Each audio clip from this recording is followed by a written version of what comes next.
Hai, selamat datang kembali di Medisolindo. Air bisa ditemukan di mana-mana, mulai dari air tanah, air dari gunung, hingga di dalam sel-sel tubuh kita.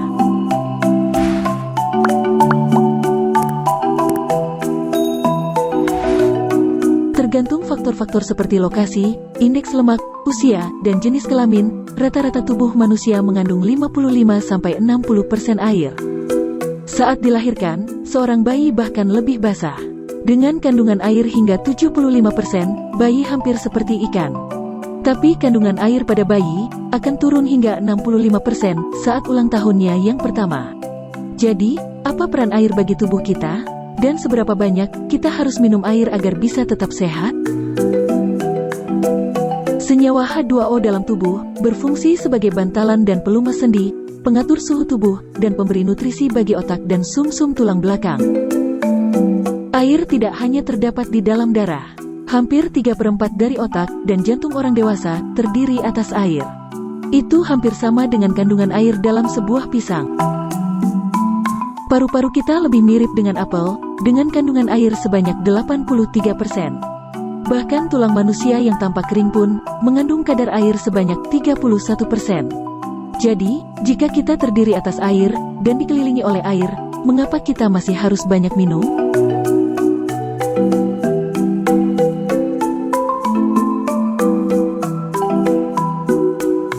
Setiap hari, kita kehilangan 2 hingga 3 liter air melalui keringat, buang air kecil, buang air besar, dan bahkan saat kita bernapas. Meski aktivitas tersebut penting bagi kelangsungan hidup kita tetap perlu mengganti jumlah cairan yang telah hilang tadi, setiap hari juga. Menjaga kadar air di dalam tubuh sangat penting untuk menghindari dehidrasi dan juga kelebihan cairan tubuh. Keduanya dapat berdampak buruk bagi kesehatan. Begitu penurunan kadar air terdeteksi, saraf sensoris di dalam hipotalamus otak akan mengirim sinyal untuk mengeluarkan hormon antidiuretik.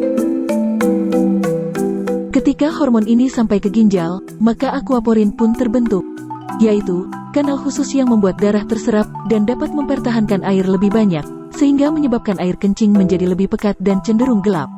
Dehidrasi berlebih dapat berpengaruh pada menurunnya energi, suasana hati, kelembaban kulit, tekanan darah, hingga gangguan kognitif. Otak yang mengalami dehidrasi pun akan bekerja lebih keras dari biasanya meski untuk hasil yang sama, seperti layaknya otak normal. Bahkan, otak ini akan mengerut sementara karena kekurangan air. Kelebihan cairan tubuh atau hiponatremia biasanya disebabkan oleh konsumsi air berlebih dalam waktu singkat.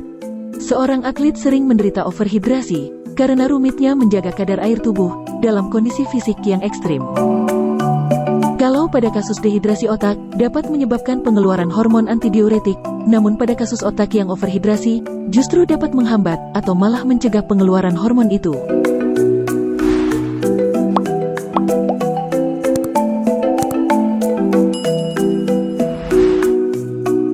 Dalam kondisi serius, ginjal tidak bisa menampung volume air kencing yang berlebih. Maka, terjadilah keracunan air yang dapat menyebabkan sakit kepala dan muntah.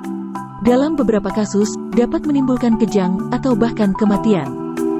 Dalam kehidupan sehari-hari, menjaga kadar air seimbang dapat mudah dilakukan bagi kita yang beruntung memiliki akses pada air minum yang bersih. Selama ini, kita disarankan harus minum air sebanyak 8 gelas sehari. Estimasi ini telah mengalami perubahan. Konsensus para ahli kini mengatakan bahwa jumlah air yang perlu kita minum bergantung pada berat badan dan lingkungan kita hidup. Konsumsi harian yang disarankan beragam antara 2,5 hingga 3,7 liter air untuk pria dan sekitar 2 hingga 2,7 liter air untuk wanita.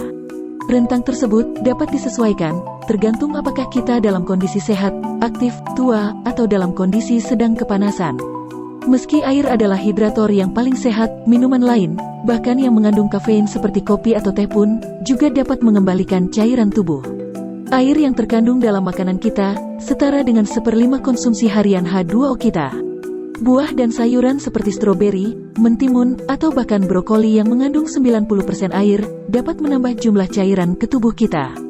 Selain tentu juga, kesemuanya itu menyediakan manfaat nutrisi dan serat. Minum yang cukup juga memberi manfaat bagi orang yang telah berusia tua. Riset menunjukkan bahwa hidrasi optimal dapat menurunkan resiko stroke, mengelola kadar gula darah, dan mengurangi risiko terkena kanker tipe tertentu. Bagaimanapun juga, konsumsi cairan yang cukup sangat berpengaruh pada apa yang akan kita rasakan, kerjakan, dan pikirkan sehari-hari. Semoga video ini bermanfaat. Dukung terus channel ini agar terus bisa memperkaya persepsi dan wawasan kita bersama dengan menekan tombol subscribe dan like-nya. Terima kasih telah menonton.